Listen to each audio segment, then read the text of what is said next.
किश्तवाड़ के द्रबशाला में परियोजना प्रभावित परिवारों का शांतिपूर्ण विरोध प्रदर्शन आज 9वें दिन में प्रवेश कर गया। रतले पनबिजली परियोजना के 0 पॉइंट पर रहने वाले लोगों ने शांतिपूर्ण विरोध प्रदर्शन शुरू किया और अपनी मांगों को उजागर किया। उन्होंने कहा कि रतले पनबिजली परियोजना के निर्माण कार्य के कारण हमें बहुत सारी समस्याओं का सामना करना पड़ रहा है। देख रहे हैं जेके अपडेट और मैं हूं बाबर फारूक। आप पिछले कई दिनों से देख रहे हैं कि किश्तवाड़ से बाकी खबरों के साथ-साथ हम आपको द्राबशाला से लगातार जो है यहाँ पे प्रोजेक्ट अफेक्टेड फैमिलीज़ के कुछ मेंबर्स जो हैं वो लगातार प्रोटेस्ट पे बैठे हुए हैं। ये पिछले 9 दिन से प्रोटेस्ट पे बैठे हैं और आखिरी बार हमने ये कवरेज अपने 7वें दिन की दिखाई थी। आज 9वां दिन है और 2 दिन जो है वो इन लोगों को हो गए हैं हंगर स्ट्राइक पे। हम आज द्राबशाला आए हैं और यहाँ कुछ मकामी नौजवान हैं, इनसे भी बात करने की कोशिश करेंगे, इनसे जानने की कोशिश करेंगे कि क्या कुछ वजह बनी कि इनका जो है ये प्रोटेस्ट जो है वो दिन-ब-दिन जो है वो लंबा होता जा रहा है। तो सबसे पहले आप अपना नाम बताएँ, क्या नाम है जी, आपका? मेरा नाम अबरार मत्तू है। तो आप हमें बताएँ कि ये प्रोजेक्ट जो है वो पहले भी कुछ साल पहले जो है वो शुरू हुआ था, तब दूसरी कंपनी इनको देख रही थी इस प्रोजेक्ट को। तब उस कंपनी के साथ आपकी क्या बात हुई थी जिन लोगों ने यहाँ अपनी ज़मीन खोई थी प्रोजेक्ट के लिए और उसके बाद ये प्रोजेक्ट एक बार बंद हुआ, फिर दोबारा जो है वो इसकी इनॉग्रेशन हुई, दोबारा इस प्रोजेक्ट पे काम लगा। तब की कंपनी और आज जो इस कंपनी पे काम अभी कर रही है, तो इस उनके वादों और इनके वादों में क्या फ़र्क है? उन्होंने कितना काम किया था? जो यहाँ लैंड लूज़र्स हैं, उनके लिए उन्होंने कितना काम किया था और इस कंपनी ने कितना काम किया है? क्या डिफ़रेंस है? अ, बहुत ही बेहतर सवाल है आपका। इस बार जेके अपडेट का भी मैं शुक्रिया करता हूँ और बाकी सारी मीडिया का भी मैं शुक्रिया करता हूँ, जो इस आंदोलन की आवाज़ उन्वानों तक पहुँचा रहे हैं, जिनके कान बहरे हो चुके हैं। आपने पूछा कि तब की कंपनी और आज की कंपनी। मैं ये बता दूँ कि 2012 में जब 11-12 में जब ये स्टार्ट होता है प्रोजेक्ट, तो इसमें एक पब्लिक हियरिंग मीटिंग होती है, क्योंकि इस प्रोजेक्ट में बहुत से लैंड लूज़र्स हैं, प्रोजेक्ट अफेक्टेड हैं, जिनके ज़मीनें और मकानात लिए गए हैं। हत्ता यहाँ तक कि ज़मीनें इतनी लिए गई कि 80% मिल्कियत ज़मीन जब किसी की ली जाती है, वो लैंडलेस रिकॉर्ड में चला जाता है। लैंडलेस में चला जाता है, तो उस जगह का रेवेन्यू का तहसीलदार हो या रेवेन्यू का एडमिनिस्ट्रेशन हो, वो उसको सरकारी ज़मीन में ट्रांसफ़र कर देती है। यहाँ पे जो भी डिस्प्लेस हुए थे नीचे बंदे, जिनका ज़मीन मकान इस आरआर प्लान में आ रहा था, उस वक़्त के तहसीलदार साहब ने उनको यहाँ पे ये बस्ती में ज़मीन दिलवा दी। उस वक़्त की कंपनी ने 10-10 हज़ार अलाउंस दिलवाए, उस वक़्त की कंपनी ने 35 साल की नौकरी दिलवाई, तब जाकर पब्लिक दरबार में हम लोगों ने ज़मीनें, मकानात हवाले कर दिए। ये भी एग्री कर दिया कि हम 3 से 4 साल के लिए बाहर रहेंगे, आप जो अलाउंस दे रहे हो वो हमारा रेंट अलाउंस है, हम बाहर रहेंगे। और तब की कंपनी ने फिर ये मीटिंग के बाद फिर ये सब हल्ला-गुल्ला और इश्यूज़ पब्लिक के सॉर्ट आउट करने के बाद फिर काम स्टार्ट किया था। बदकिस्मती हमारी रही कि किन्हीं कारणों से वो काम बंद हो गया। हाँ, मगर 10 साल तक हमारी ज़मीनें बंजर हो गई। 10 साल तक हमें ये समझ नहीं आ रहा आया फिर कि हम वहाँ रहें जहाँ से हम उठाए गए थे, कि हम वहाँ रहें जहाँ पे हमने मकानात बनाए हैं। अब जबकि 10 साल के बाद, 10-12 साल के बाद कंपनी दूसरी आई, बट एनएचपीसी एनएचपीसी ओन्ड है इस कंपनी के 51 शेयर्स, जो कि अब एक कॉर्पोरेशन बनाई है एनएचपीसी और स्टेट ने मिलके, उसको हम आरएचपीसीएल कहते हैं। अब आरएचपीसीएल इसकी क्लाइंट है। उस वक्त जीवी के 35 साल बूट पे बेस पे थी, तभी पब्लिक से वादे किए गए थे। ये तो ताउम्र अब ओन्ड बाय आरएचपीसीएल है। अब तो ताउम्र नौकरियों के वादे होने चाहिए थे। अब जो पुराने वादे हैं, उन किताबों को, उन पन्नों को कोई छू नहीं, छेड़ नहीं रहा। अब बस टोटल ये फोकस है कि आए हैं, काम करना है और इधर डेज लिखे जाते हैं कि कितना प्रोग्रेस और कितने बचे दिन हैं, ये हमने काम खत्म करना है। उसके एवज में यहाँ पे सारे मकान खत्म हो गए, सभी डैमेज हैं और यहाँ पे जीना हराम है। आज यहाँ पे किसी भी बस्ती वाले से रिपोर्ट ले लीजिए, उसके पास घर पे डॉक्टर का नुस्खा होगा जो चेस्ट और थ्रोट के अगेंस्ट होगा, और इस बीमारी में मुब्तला पूरी 0 पॉइंट है। एक्सप्लोसिव स्मोक जो है, जो ब्लास्ट के बाद ब्लास्ट का धुआं जो उड़ के इस बस्ती में आता है, जो ये पहाड़ियां तोड़ तोड़ के डस्ट इधर आती हैं, उसके बावजूद इनकी हैवी व्हीकल्स, इनके प्लांट चलते हैं, इनका सारा काम।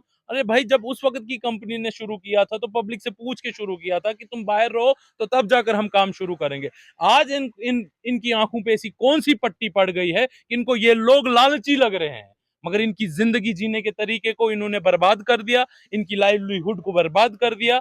और हाँ, ये 2.5 साल से हम इनके दरवाजों पे रेजोल्यूशन भेजते रहे हैं, चाहे हमारे तहसीलदार साहब हो, चाहे हमारे डीसी ऑफिस हो, चाहे हमारे आरएचपीसी हो, चाहे हमारे नीचे मेगा वाले हो। हर एक को पता है कि ये लोग तंग हैं, ये लोग बेआस और बेआबरू खत्म हो गए। हम अपाहिज हो गए हैं कि हमारा जीने का सिलसिला टोटल खत्म है, एजुकेशन बच्चों की टोटल खत्म है, लेकिन इनके कानों में जूं तक नहीं रहेंगी, इनको टस से मस नहीं हुआ। आज इतना तक यहाँ तक पहुंचा दिया, 9वें दिन हम यहाँ पीसफुल स्ट्राइक पे थे। अब हमें समझ नहीं आया, पब्लिक बाहर जाने के लिए तैयार थी, नेशनल हाईवे पे जाने के लिए तैयार थी, तो कमेटी ने फैसला किया कि चलो हमारे बुजुर्ग जवान जो भी है आमरण अनशन, हंगर टिल डेथ रहते हैं, तो शायद एडमिनिस्ट्रेशन के कानों में आवाज गूंजे। लेकिन अफसोस, सुनिए, उस एप्लीकेशन पे जो हमने एडमिनिस्ट्रेशन में दे दी कि हम हंगर टिल डेथ रह रहे हैं, उस पर रिसीविंग करते हैं, हमारी एडमिनिस्ट्रेशन उस पर रिसीविंग करके साइन हमें वापस देते हैं, मतलब कि ये लो जाओ बाहर में जाओ और मरो, हमने आपका कुछ नहीं करना। ये जो इश्यूज़ तो काफ़ी सारे हैं जो आपने बताया कि हम इस प्रोजेक्ट की कंस्ट्रक्शन की वजह से जो है वो सफ़र कर रहे हैं। लेकिन आज जो प्रोटेस्ट है हमने सुना कि ये कुछ ख़ास 1-2 इश्यूज़ को लेके आप लोग यहाँ पे वही बैठे वह हुए हैं, जी, वही तो दो उन पे मेन बताएँ? मुद्दे हैं, दो मेन। पहला मुद्दा कि जो हम यहाँ रह नहीं सकते इस कंस्ट्रक्शन के कामों की वजह से, ब्लास्टिंग हो, मकान तो क्रैक हैं, लेकिन गर्दा, धुआं, प्लांट्स, गाड़ियां, हैवी व्हीकल, सायरन्स, ये 0.5 मीटर की डिस्टेंस पे है, इतने हैवी प्रोजेक्ट जो 850 मेगावाट बनने जा रहा है। तो इसकी वजह से उस वक्त की कंपनी ने हमें 3 से 4 साल के लिए बाहर भेजा था, रेंट अलाउंस दिया था, इसको हम कहते हैं टेम्परेरी डिस्प्लेसमेंट। तो आज की पहली डिमांड, इस स्ट्राइक की पहली डिमांड और तब की भी डिमांड यही थी, टेम्परेरी डिस्प्लेस करो। और दूसरी डिमांड, जो हमारे स्ट्रक्चर टूटे हैं, जो हमारे आशियाने, हमारी मेहनत से हमारे ख्वाबगाहें होती हैं, ये चीजें जो हमारी ये जिंदगी रहने का बसेरा है, ये हमारे मकान, ये जब खत्म हो जाते हैं, इनको 1 मिनट का मिस्त्री आकर इनका क्रैक ठीक नहीं होता है। मिस्त्री भेजोगे आप 1 दिन के लिए वो क्रैक्स फिलअप करने के लिए, ये कोई तरीका है? हमारी इस इस मकान इस खत्म है, इस इस प्रो पे इस 70%। इस प्रोटेस्ट के दौरान कितनी बार अभी तक इन 9 दिनों में जो है वो एडमिनिस्ट्रेशन से बात हुई? मतलब रिसेंट सर, एक बारी और एडमिनिस्ट्रेशन ने क्या क्या एक क्या बारी उनकी तरफ से एडमिनिस्ट्रेशन वहाँ ने से ज़हमत की है, और वो ज़हमत हमें पता है वो क्यों की है। क्योंकि दूसरे ही दिन एनएचपीसी का सीएमडी दिल्ली से आना था, उसको ये लोग दिखने नहीं चाहिए थे, ये आंदोलन दिखना नहीं चाहिए था। एडमिनिस्ट्रेशन हम तक पहुंची थी, मगर जब वो निकल गए और हमने पीसफुली अपने साइड पे प्रोटेस्ट तो दिखाना था, वो तो दर्ज कराना था। जब हमारे एडमिनिस्ट्रेशन में कान ही बंद है, हमने नारेबाजियां करनी है, वो करनी है, अपनी जगह पे करेंगे। लेकिन वो एक बार आए, कोशिश की, उन्होंने हटाने की कोशिश की, उन्होंने बोला कि मेरी इज्जत का सवाल है। लेकिन साहब, हम भी कह रहे हैं हमारी जिंदगी का सवाल है, इसके लिए कुछ सोच विचार करो, क्योंकि ये जिंदगी बहुत कीमती और इंसानी जान। तो अभी जो है आपका दूसरा दिन जो है वो हंगर स्ट्राइक का है, तो अगर अभी भी एडमिनिस्ट्रेशन की तरफ से आपके साथ कोई बातचीत वगैरह नहीं होती, तो आगे का लाहे-अमल इस प्रोटेस्ट का क्या रहेगा? कमिटी ने बहुत मुश्किल से लोगों को रोक के रखने के लिए ये हंगर स्ट्राइक का एक लोगों की आंखों पे पर्दा डाला कि आप लोग नेशनल हाईवे बंद नहीं करो, आप लोग प्रोजेक्ट बंद नहीं करो, हम लोग रहते हैं हंगर स्ट्राइक पे। लेकिन मुझे बताओ, कब तक इन लोगों को रोक कर रख सकते हैं? मुझे बताओ, आगे एडमिनिस्ट्रेशन जिम्मेदार है कि हंगर स्ट्राइक या किसी को कुछ हुआ या कोई बेहोश या मर गया या कुछ भी हुआ, क्योंकि हंगर टिल डेथ बताया गया है। अगर लोग अब रुके नहीं, तो बताओ ये हमारी गलती होगी कि एडमिनिस्ट्रेशन की गलती? अब लोगों को रोकना बड़ा मुश्किल है। और रही बात एडमिनिस्ट्रेशन की तरफ से, चाहे रेवेन्यू की तरफ से, यहाँ पे सरकारी जमीनों पे रहने वालों के लिए चुन चुन के बंदों के लिए नोटिसें आ रही है। दूसरा दाव आरएचपीसीएल की तरफ से आ रहा है, नोटिसें, भाई हमारी जमीनों पे नोटिसें आ रही, कम से कम आज ही सुबह कोई 15-20 नोटिसें आई। चेयरमैन साहब तो पिछले 3 दिन से अपनी बेल करवा रहे थे। एक पुराना मुर्दा उखाड़ा है, कोई बहाना चाहिए इनको लोगों को तंग करने का। आज एफआईआर पे आज जो एफआईआर। नोटिसेज़ आए हैं वो किस चीज़ को लेके हैं? आज यही नोटिसें आई हैं। मैं एक बात आपको क्लियर कर दूं, आरएचपीसीएल के पास ऐसा कोई सिस्टम तो है नहीं कि वो अपनी जमीनों की मार्किंग बराबर अब कर पाए, क्योंकि 15 साल के बाद ये प्रोजेक्ट वापस खुला है। मैं खुद जाती शिकार हूं मेरी जमीनों का, मेरी मिल्कियत का। मैं चिल्ला चिल्ला कर फाड़ के कह रहा हूं, जनाब मेरे पास जीपीएस, उस वक्त की जीपीएस लैंड मार्किंग है ऑटो कैड में, उस हिसाब से, उस टेक्निकलिटी के साथ देखो जमीनें दिखेंगी। नहीं, वो ततीमा लेकर और उस ततीमा पे फुटा लेकर मार के आते हैं, फिर जमीनों को मापते हैं, जो सरासर गलत है।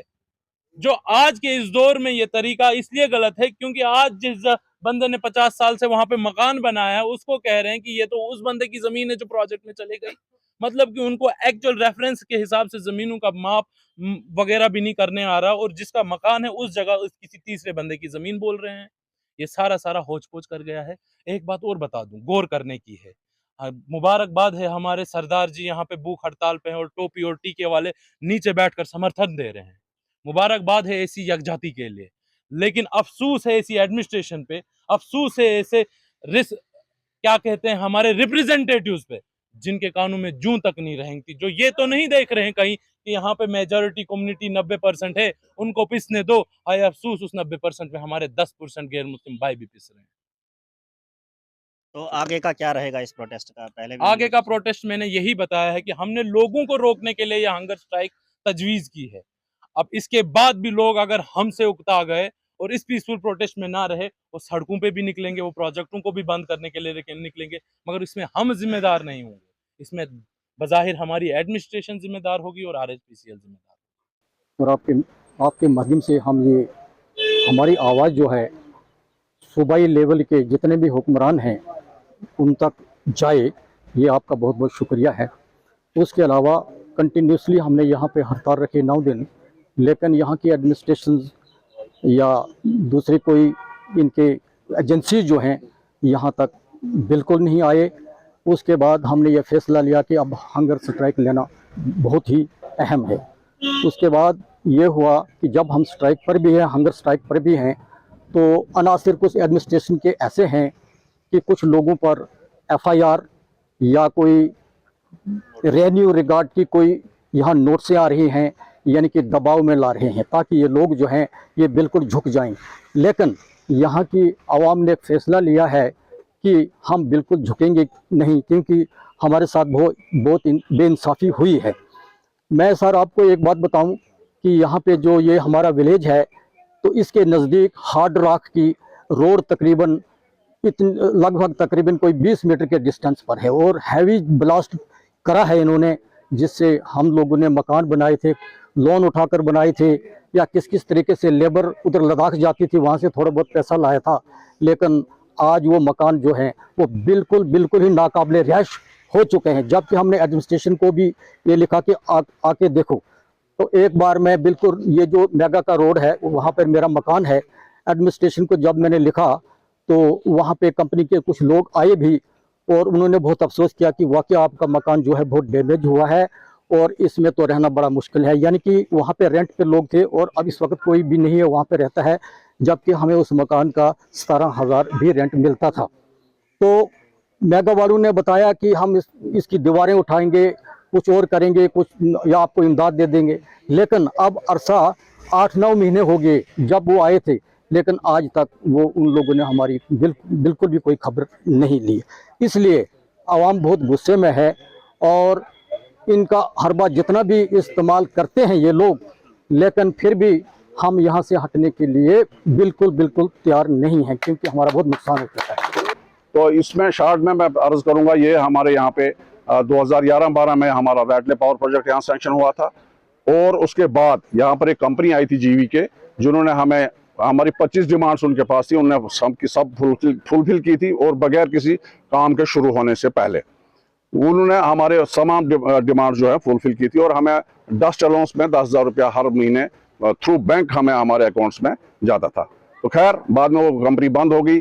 अब 12-13 साल के बाद एक नई कंपनी आई है मेगा, इसमें RSPCL का जो क्लाइंट है, इन्होंने आते ही यहाँ पे बगैर किसी दरबार के, बगैर किसी मीटिंग के, पब्लिक मीटिंग के, इन्होंने यहाँ पे ब्लास्टिंग शुरू कर दी और अंधाधुंध यहाँ पे तूफान मचा दिया, जिससे हमारे मकान जो डैमेज हो गए। यहाँ पर इतनी बड़ी बहुत ज्यादा डस्ट चलती है, अभी भी चलती है, जिससे यहाँ के लोग बीमार हो गए हैं, बच्चे बीमार हो गए हैं, बूढ़े बीमार हो गए। तो इसलिए हमने कोशिश की थी अरसा पिछले 2 साल से, पिलर टू पोस्ट हम दौड़े हैं कि हमें हमारे मसाइल जो हैं, हमारी तकलीफें जो हैं वो सुनी जाएं और हमें इसमें कोई मसला हल किया जाए। मगर अफसोस ये कहना पड़ता है कि एडमिनिस्ट्रेशन बिल्कुल गूंगी बहरी बनी रही और हमारा कोई मसला हल नहीं हो सका। इसलिए हमने 2 महीना पहले हमने एक और यहाँ पर पब्लिक मीटिंग की, आपस में मिल बैठ के हमने एक मेमोरेंडम तहसीलदार साहब को दिया। मेगा से उन्होंने मीटिंग की बाज़ाब्ता, उसमें उन्होंने 3 दिन का टाइम दिया कि जितने यहाँ पर पत्थरों से जो मकानों को पत्थर आए थे उनको देख लेंगे हम, कितना डैमेज हुआ, क्या हुआ है, और 1 महीने के अंदर तमाम एरिया का, तमाम मकानों का हम यहाँ पर सर्वे करेंगे थ्रू टेक्निकल टीम्स। तो और उसके बाद हम मुआवजा बनाएंगे। मगर बीच में चूंकि इलेक्शन आ गए तो हमने भी कोऑपरेट किया एडमिनिस्ट्रेशन को और हम खामोश रहे कि चलो इलेक्शन होने दो। इलेक्शन होने के बाद भी हम दोबारा तहसीलदार साहब के पास गए, ADC साहब के पास गए, मगर अफसोस से ये है कि वो सिर्फ हमें 1 दिन 2 दिन 3 दिन का टाइम देते रहे। अब आज हमारा 9वां दिन यहाँ पे प्रोटेस्ट पर है, तो इसलिए हम बड़े मजबूर होकर यहाँ पर बैठे हुए हैं और पुरअमन बैठे हैं। हम चाहते हैं कि हमारे मसाइल जो हैं वो हल हो जाएं और हमारी सिर्फ 2 ही डिमांड्स हैं इस वक्त उनके पास, और डिमांड्स तो हमारी बहुत ज्यादा हैं, और अगर ये लंबा चलता गया हमारा प्रोटेस्ट तो मेरे ख्याल में डिमांड्स और भी बढ़ती जाएंगी। तो इसमें अफसोस हमें ये हो रहा है कि हमारी सिर्फ 2 डिमांड्स, एक तो हमें रिहेबिलिटेट यहाँ से किया जाए और हमें रेंट दिया जाए ताकि हम बच्चों को लेकर कहीं साइड पे बैठ जाएं, क्योंकि इन्होंने हमें आज तक इन 2 सालों में एक गाड़ी भी इन्होंने प्रोवाइड नहीं कर सके ये RHP से हमें, तो बच्चों को, ताकि काननी ड्राबशाला से लेके यहाँ पे हम ठाठी तक बच्चों को भेज सकें। वो भी हमारी डिमांड इन्होंने, बिल्कुल मामूली मसला था, वो भी इन्होंने फुलफिल नहीं किया। तो इतनी बड़ी डिमांड से के लिए ये तैयार नहीं हो रहे हैं, जिससे हमें मजबूरन पूरी पब्लिक को मैंने फैसला कर दिया और हिंदू मुस्लिम सिख भाई सभी मिलजुल के यहाँ खड़े हैं, और हम चाहते हैं कि इस प्रोटेस्ट को ज्यादा ना आगे बढ़ाया जाए और हमारी डिमांड्स जो है वो फुलफिल की जाएं। शुक्रिया। तो आपने सुना कि ये प्रोजेक्ट का एक जो है वो मकामी नौजवान था जिन्होंने बात की कि ये भी लैंड लूजर है, इनकी भी ज़मीन जो है इस प्रोजेक्ट में गई है। इन्होंने कहा कि ये सिर्फ किस्सा मेरे घर का नहीं है, द्राबशाला के जितने भी लोग हैं, सारे लोगों के जो रेजिडेंशियल हाउसेज हैं उनमें क्रैक्स आ गए हैं, वो डस्ट अलाउंस उनको नहीं मिलता है, उनका एजुकेशन सिस्टम जो है वो सफ़र कर रहा है, हेल्थ इंफ्रास्ट्रक्चर जो है वो भी सफ़र कर रहा है। और इन लोगों ने साथ साथ एडमिनिस्ट्रेशन से ये भी शिकायत की है कि इतने दिनों से हमारे साथ किसी ने भी आके बात करना जो है वो गवारा नहीं समझा। इन्होंने एक बार फिर एडमिनिस्ट्रेशन से और प्रोजेक्ट मैनेजमेंट से गुहार लगाई है कि वो आके हमारे साथ बात करें, नहीं तो ये प्रोटेस्ट जो है वो आगे चलता रहेगा। आप देखते रहे JK अपडेट, हमें दीजिए इजाज़त। अल्लाह हाफ़िज़। साई ओम पावर सिस्टम लाए हैं एक्साइड नियो ई-रिक्शा अब नए रूप व स्टाइल में, वो भी पहले से अधिक दमदार।